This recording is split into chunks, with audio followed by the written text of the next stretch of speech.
sorry for what I'm about to do to you. Hey, I'm so glad I'm not at work right now. I have a day job, and I work with one of these people, these bitches, you know these people that they're just like a word fire hose. You get them going. I didn't know this bitch proved to me that you could talk for 2 hours without taking a breath or actually saying anything. And she just makes me crazy, and I have terrible thoughts when she's talking to me because she's filling my ear holes. My ear holes are being raped. I just feel like when she stops talking, I survived a word aborting.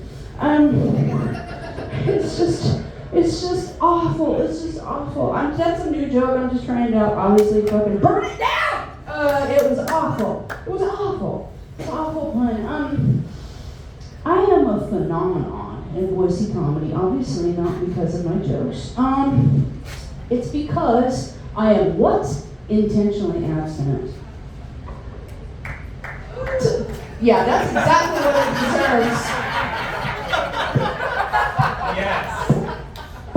No, most of the rest of them are chasing pussy and dick like a motherfucker and not getting any. I made the choice not to take any. That's the intentional part. And I know some of you youngins might be looking at my silver hair and think this is a religious thing or maybe a judgment thing. No. I have a scientific theory that I discovered while on acid. Pussy availability is an eternal continuum. The amount of pussy that gets pounded tonight is the same amount of pussy that got pounded last night and will get pounded on through eternity. So what this means is there is no such thing as a slut.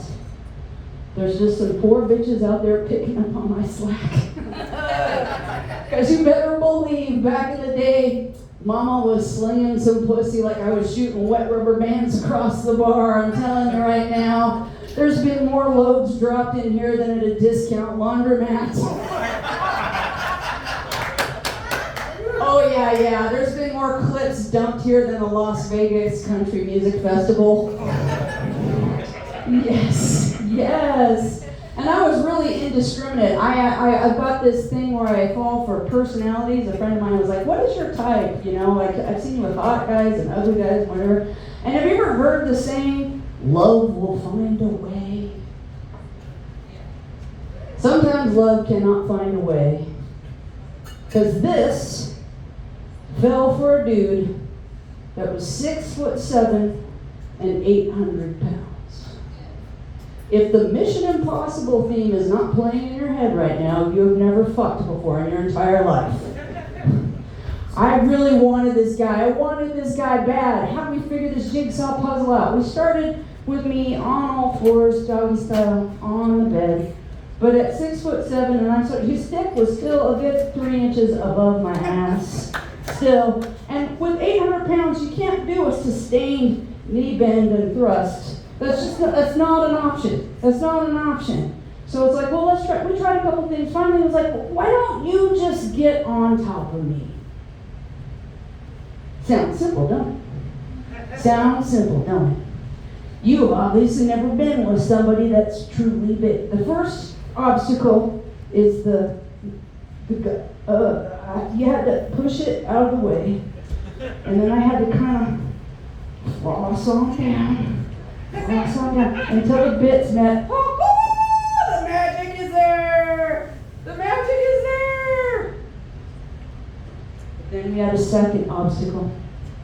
I'm so short-legged, and he was so big, I'm still just tippy-toes on either side. So, have you ever rode a barrel? Have you ever?